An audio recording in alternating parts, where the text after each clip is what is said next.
বাংলাদেশের রাষ্ট্রপতি নিয়োগ তো হয় দলীয় মনোনয়নের মাধ্যমে।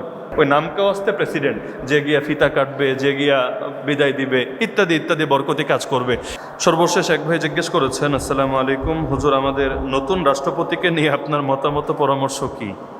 আসলে আমাদের পরামর্শের মতামত দিয়ে রাষ্ট্রের কিছু আসে যায় না, এবং এই ক্ষেত্রে এগুলো কারো কাছে গ্রহণযোগ্য বা আমলযোগ্য হবে বিষয়টা এরকম না। তারপরে প্রশ্ন যেহেতু করেছেন, জাস্ট হাদিসকে সামনে রেখে দুই একটা পয়েন্ট বলা যায়। এক নম্বর হলো, আল্লাহ রসুল একটা দোয়া শিখিয়েছেন আমাদেরকে, যে দোয়াটা আমরা খুতবায়ও মাঝে মাঝে করি, আল্লাহুম্মা লা তুসাল্লিত আলাইনা মান লা ইয়াখাফুকা ওয়া লা ইয়ারহামুনা।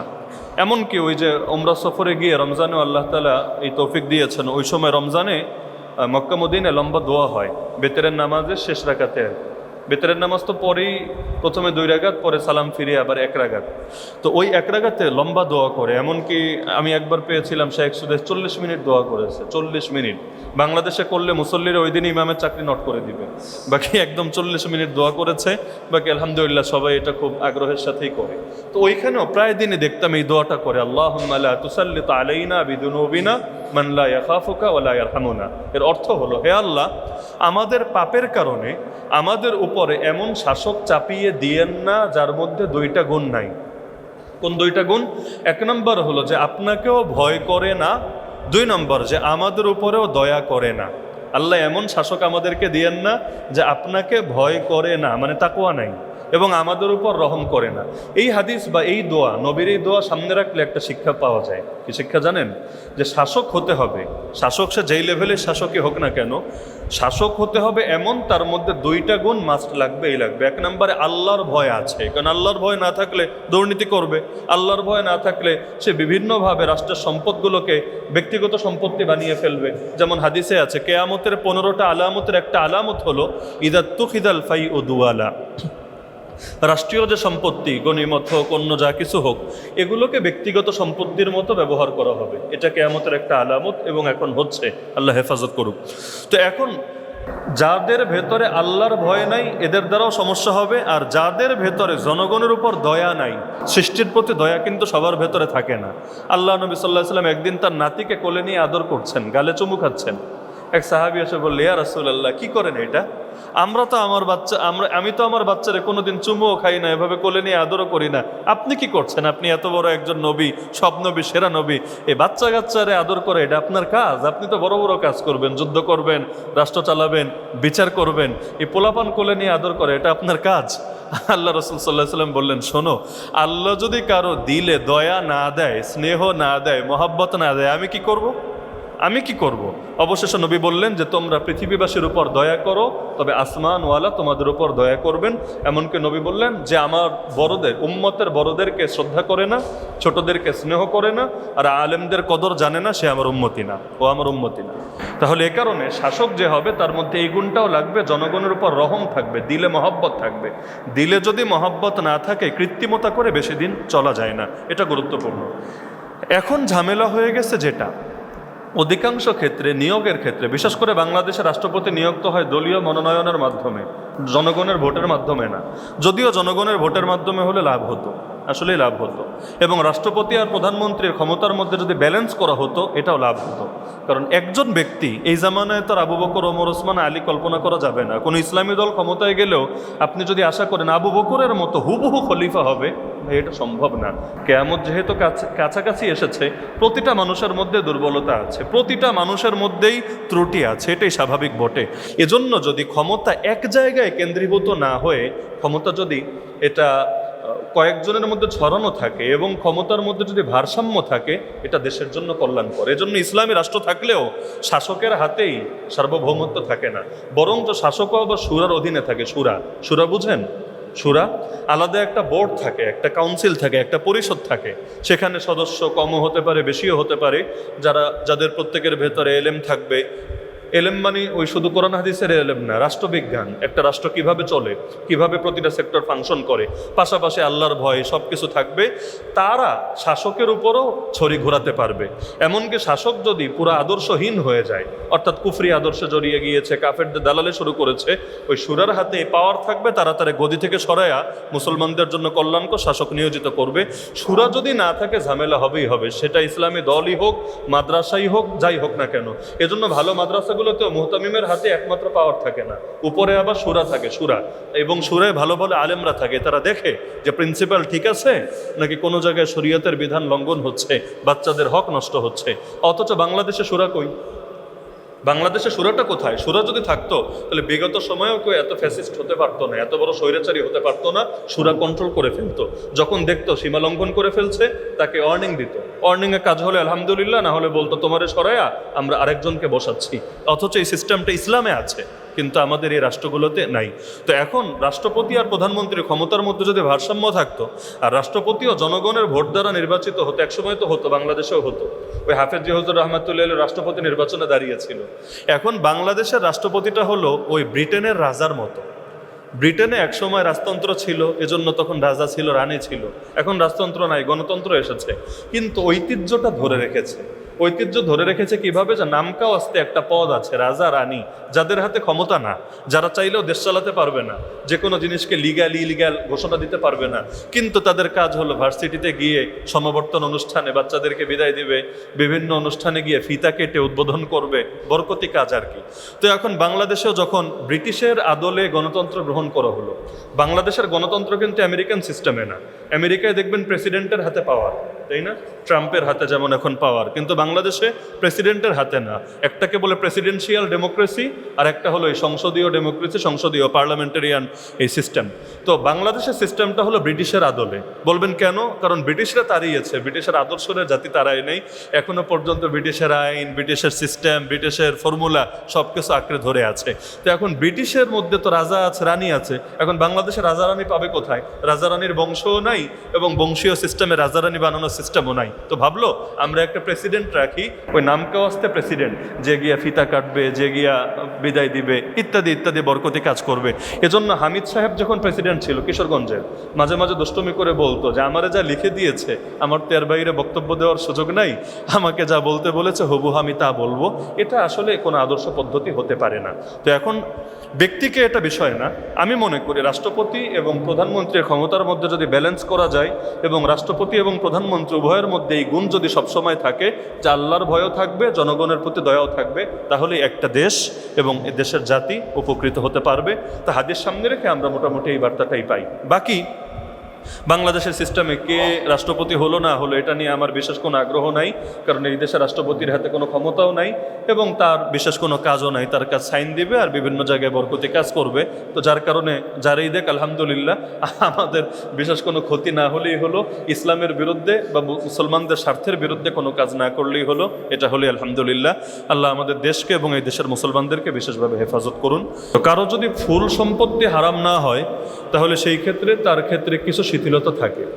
আর যদি কারো মোট ইনকামে হারাম হয় বা টোটাল সম্পত্তি হারাম হয়, তাহলে সেই ক্ষেত্রে তাকে মুসলিম সমাজে অনেক ক্ষেত্রে বয়কট করা লাগে। এমন বয়কট, অর্থাৎ আপনাকে দাওয়াত দিলে আপনি তার বাসায় খাবার খাবেন না, আপনাকে উপহার দিলেও আপনি তার উপহার গ্রহণ করবেন না, কারণ তার টোটালটাই হারাম। এমনকি তার সাথে শরিকানায় কোরবানিও দেওয়া যাবে না, কারণ শরিকানায় কোরবানি হওয়ার ক্ষেত্রে পশু যেহেতু একটা, এখন মানুষ যদি 5 জন 7 জন যাই হোক না কেন, পশু তো একটা। কারো যদি মোট সম্পত্তি সব হারাম হয়, তাহলে এই পশুর মধ্যে তো সেই হারামের অংশটাও মিশ্রিত হয়ে গেল। তো এজন্য পশুর এই ক্ষেত্রে মাসালাগত বেশ জটিলতা তৈরি হয়। এজন্য আমরা বলেও দেই প্রত্যেক কোরবানির আগে যে যাদেরকে শরিক বানাবেন ইনকামটা চেক দিয়ে নিন, এমন যাতে না হয় যে পুরা ইনকামই হারাম। হ্যাঁ, 2-4 টাকা যদি হারাম হয় তাহলে এটার দায় তার, আল্লাহ তাকে এর জন্য ধরবেন। কিন্তু সবই যদি হারাম হয়, তাহলে তার সাথে কোরবানি দিলে সেই কোরবানি শুদ্ধ হবে না। দ্বিতীয় প্রশ্ন করেছেন, সুদ ঘুষ খায় এমন কোনো ব্যক্তির হাদিয়া গ্রহণ করার কি হুকুম? আমাদের আগের উত্তরে স্পষ্ট হয়ে গিয়েছে। যদি তার সবই হারাম না হয়, বরং অল্প কিছু হারাম আছে, 10%, 20%, 30% হারাম, তাহলে হাদিয়া গ্রহণ করা যায়, উপহার গ্রহণ করা যায়, সমস্যা নেই। কিন্তু যদি সবই হারাম হয় অথবা ম্যাক্সিমামে হারাম হয়, তাহলে সেই ক্ষেত্রে হাদিয়া গ্রহণ করা থেকেও বিরত থাকা, এটা ইমানের দাবি হয়। কেউ যদি নিজের খরচে নিজের জমিতে কোনো দিনী প্রতিষ্ঠান তৈরি করে তবে ওই প্রতিষ্ঠানের আয় থেকে নিজে ভক্ষণ করে, তাহলে এই বিষয়ে কি হুকুম?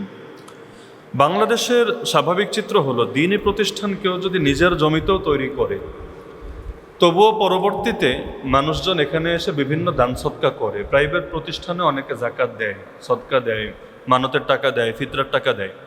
তো কেউ যদি এই মূলনীতি বানায় যে আমি একটা প্রতিষ্ঠান বানিয়েছি, সেখানে কেউ দিতে চাইলেও কারো জাকাত, সৎকা, ফিতরা, মানত কিচ্ছু নেব না, এবং তার প্রতিষ্ঠানে কোনো এতিম, কোনো গরিব, কোনো মিসকিনও সে রাখে না, বা একান্ত রাখলেও নিজের পকেটের টাকা দিয়েই তার ভরণ পোষণের ব্যবস্থা করে, এরকম যদি হয় আর সেখান থেকে সে লাভ গ্রহণের ইচ্ছা করে থাকে, তাহলে এটা অনেকটা ব্যবসার মতো।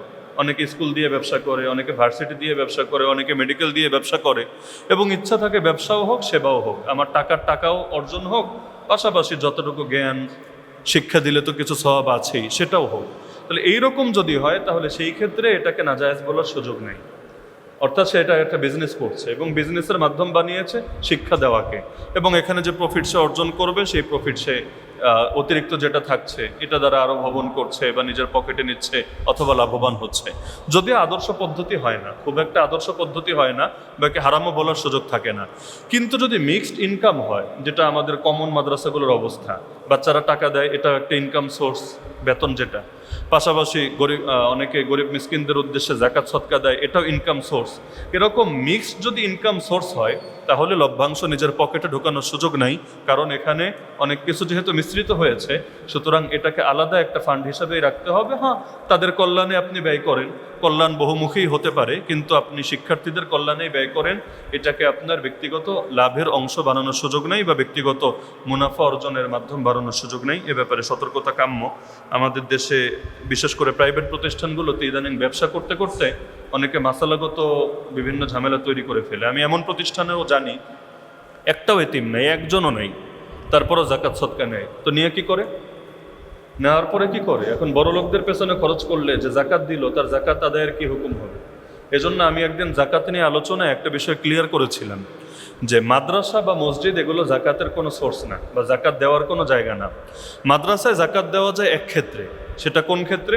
যেখানে মাদ্রাসায় জাকাত গ্রহণের হকদার স্টুডেন্ট আছে, দরিদ্র, এতিম, অসহায়, মিসকিন ছাত্র আছে, তাদের পক্ষ থেকে প্রতিষ্ঠানের পরিচালক অথবা প্রতিষ্ঠানের কমিটি তারা ওকিল হয় বা প্রতিনিধি হয়।